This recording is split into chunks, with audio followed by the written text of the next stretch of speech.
할렐루야. 2021년 5월 21일 금요일 아침 기도회를 시작하겠습니다. 오늘도 주님과 동행하며 살아있는 말씀의 능력으로 하루를 사시는 우리 성도님들 되시기 바랍니다. 오늘 하나님의 말씀은 잠언 11장 16절부터 32절까지의 말씀입니다. 유덕한 여자는 존영을 얻고 근면한 남자는 재물을 얻느니라. 인자한 자는 자기의 영혼을 이롭게 하고 잔인한 자는 자기의 몸을 해롭게 하느니라. 악인의 삭은 허무하되 공의를 뿌린 자의 상은 확실하니라.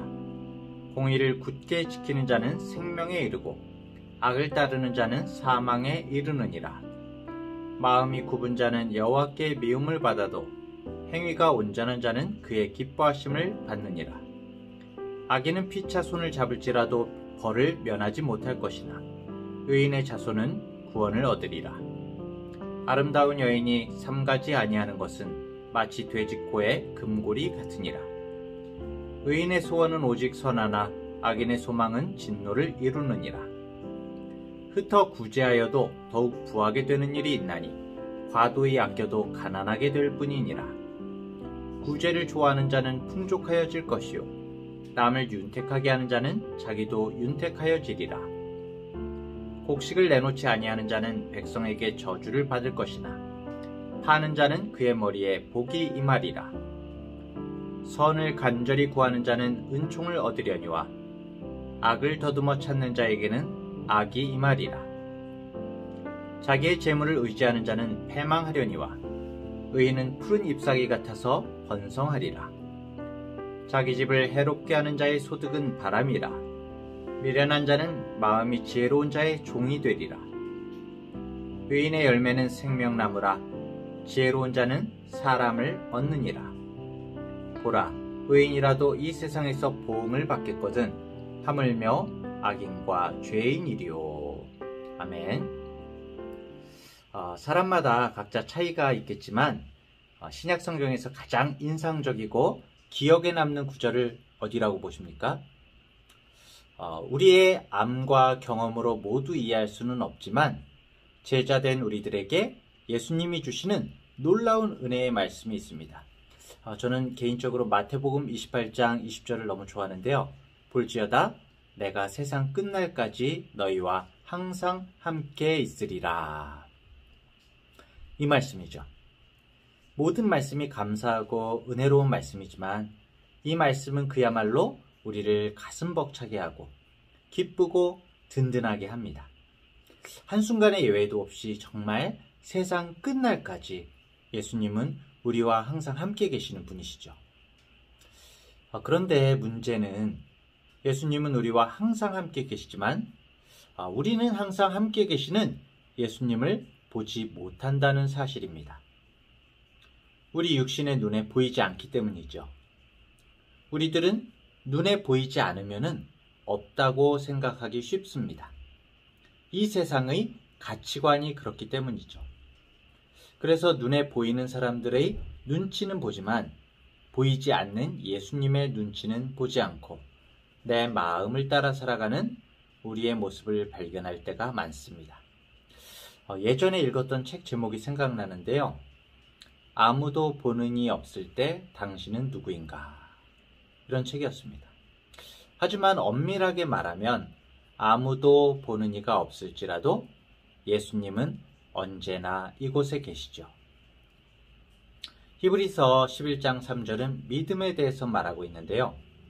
믿음으로 모든 세계가 하나님의 말씀으로 지어진 줄을 우리가 아나니 보이는 것은 나타난 것으로 말미암아 된 것이 아니니라. 이렇게 말하고 있습니다. 우리의 눈앞에 보이는 이 세상은 보이지 않는 하나님의 말씀으로 지어진 것입니다. 그렇기 때문에 보이는 것이 다가 아니라는 것이죠. 우리 눈에 안 보임에도 존재하는 세계가 분명히 있습니다.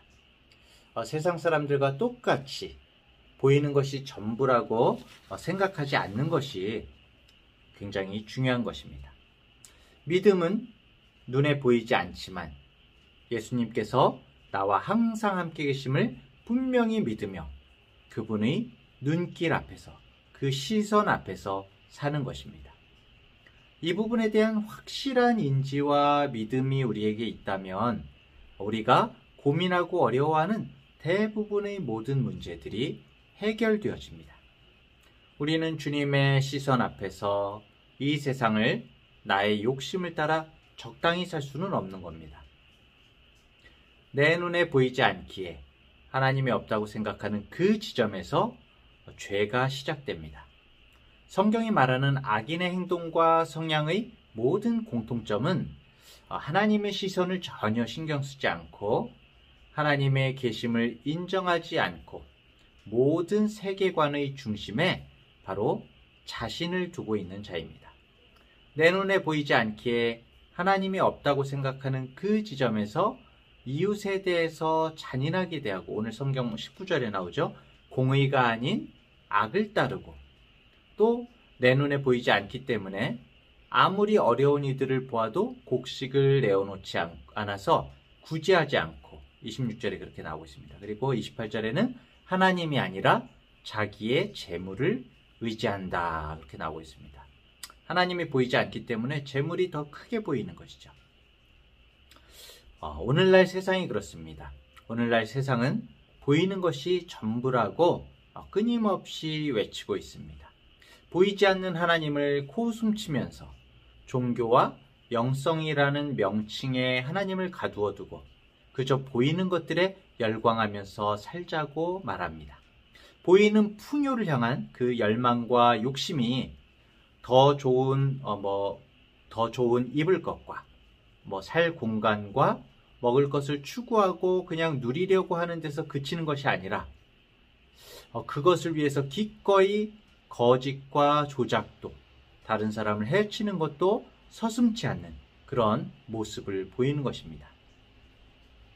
내 눈에 보이지 않기에 하나님이 없다고 생각하는 그 지점에서 난무하는 악과 더 보암직도 하고 먹음직도 한 것을 가지고자 거짓과 조작도 서슴지 않는 세상에서 우리가 정말 정직한 한 사람으로 존재할 수 있는 것은 오직 한 가지, 하나님께서 지금 바로 이 순간 나와 함께 계신다는 이 사실을 분명하게 믿는 것뿐입니다. 그 믿음뿐입니다. 아무도 나를 보지 않을지라도 나와 함께 계시는 하나님을 믿으며 하나님의 눈길 안에서 살아가는 것입니다. 하나님이 나와 함께 계심을 믿고 이웃을 사랑하고 재물이 아닌 재산이 아니라 하나님을 의지하며 살아가는 것입니다. 그런 자를 잠언은 의인이라고 하고, 그런 의인은 오늘 본문 30절 31절과 같이 마침내 하나님께 그에 합당한 보응을 받을 것이라고 말하고 있습니다. 오늘 우리가 읽은 본문에서 의인은 여러 가지로 나와 있죠. 덕이 있고 근면한 사람이고 인자한 사람이고 공의를 행하고 굳게 지키는 사람, 행위가 온전한 사람, 또 선한 소원을 품는 사람, 구제에 힘쓰는 사람, 선을 간절히 구하는 사람, 이렇게 표현을 하고 있습니다. 사실 이런 의인의, 이 잠언이 말하는 의인의 동의어가 그리스도인, 이렇게 통하는 그런 우리의 모습이라면 얼마나 좋겠습니까? 그리스도인 하면 의인, 이렇게 딱 연결되는 그런 우리들의 모습이라면 참 좋을 텐데요. 우리가 사실 진짜 말씀을 쫓아서 살아간다면 이 종교다원주의와 물질주의가 대세인 요즘과 같은 사회에서는 사실은 손해를 볼 수밖에 없겠죠. 이 시대에 맞춰서 살아간다면요. 아마 때로는 덜 떨어진 사람으로 손가락질을 당하는 것이 당연한 모습일 수도 있습니다. 우리는 세상을 거스르면서 사는 사람들이기 때문이죠. 그런데 어떻게 된 것인지 어느 때부터 그리스도인, 기독교인이라는 이 말은 안타깝게도 의인의 동의어가 아니라 세상에서 돌아가는 상황을 기회주의적으로 오히려 잘 살피는 사람, 힘 있는 자의 편에 서고 말과 행동이 다르고 세상 사람들보다 오히려 돈과 명예를 더욱 밝히는 자들의 전형으로 여겨지는 위선적인 모습의 전형으로 여겨지는 안타까운 모습으로 낙인 찍히고 말았습니다. 사랑하는 성도 여러분, 우리들은 이 시대와 상황 속에서 회복되어져야 합니다. 다시 부흥해야 합니다. 이 부흥이라는 것이 단지 교인들의 숫자가 늘어나는 것이 아니라 하나님 앞에서의 우리의 모습을 자각하고 하나님께 온전히 의지할 때 하나님께서 주시는 것이 부흥인 것이죠. 우리는 하나님 나라 백성으로서의 정체성을 회복해야 합니다. 마치 다니엘이 하나님 앞에서 뜻을 정함으로 하나님께서 다니엘을 혼자 두지 않으신 것처럼 우리들도 뜻을 정해야 하는 것이죠. 우리 그리스도인들이 세상에 살지만 세상을 사랑하지 않으며 세상과 구별되어서 살아가야 하는 것입니다. 이것은 우리가 세상을 도피하거나 멀리하는 것이 아니라 우리가 이 세상에 속해 살지만 세상의 사람으로 사는 것이 아니라 하나님의 백성으로서 구별된 삶을 살아가는 것을 말하는 것이죠. 소돔과 고모라가 이 창세기 성경 속에서만 말씀하는 이야기가 아니라 지금 이 세상이 사실은 바로 소돔과 고모라인 것이죠. 쾌락만이 삶의 전부인 양, 대금주의와 물질주의가 팽배해서 성공의 척도를 물질로만 보고 남이야 어떻게 되든지 나만 잘 먹고 폼나게 살려는 이 암울한 세상 가운데 우리가 정말 정직한 그리스도인으로 살아가야 합니다. 그렇게 돼야만 합니다. 왜냐하면은 우리가 믿고 사랑하는 하나님이 바로 공의의 하나님이시기 때문입니다. 우리가 그리스도인으로 살아가는 것이 힘든 것은 사실 우리가 결단을 하지 않기 때문입니다. 내가 결단할 때에, 다니엘처럼 결단할 때에 하나님께서는 주위의 모든 환경까지도 우리를 따라서 변화시켜 주십니다. 우리가 하나님 앞에 정직하게 정말 뜻을 정하고 행할 때 하나님의 도우심을 경험하게 됩니다. 시편 성경은 의인을 시냇가에 심은 나무라고 노래했습니다. 그리고 오늘 잠언은 의인의 열매는 생명나무라고 말씀합니다. 하나님께서 정말 볼품없는 우리 한 사람 한 사람을 생명나무로 심어주셨습니다. 이제 우리가 할 일은 뭡니까? 오로지 우리의 뿌리를 생수이신 하나님께 향하고 있어야 하는 것이죠. 우리가 언제나 나를 살피시는 하나님을 의식하고 그 생수에 우리의 뿌리를 향하고 있으면 우리는 더욱 풍성한 생명나무를 낼 수가 있는 것입니다. 잎사귀가 무성하고 열매가 주렁주렁 열리는 아름다운 나무를 우리가 낳을 수가 있는 것입니다. 사랑하는 중앙대학교의 성도 여러분, 하나님은 선하시고 공의로우신 분입니다. 오늘도 주님을 기대하며 내가 바로 주님의 눈길 가운데, 시선 가운데 있음을 의식하면서 정말 주님 앞에 온전한 의인으로서 하나님이 기뻐하시는 자로서 주님과 동행하는 우리 모든 성도님들 되시기를 간절히 축원합니다. 기도하겠습니다. 언제나 우리를 지켜보시고 인도하시는 하나님 아버지, 보이는 것들을 욕망하면서 보이지 않는 하나님을 외면하는 이 시대에 주님을 믿는 믿음을 저희에게 허락하심을 감사합니다.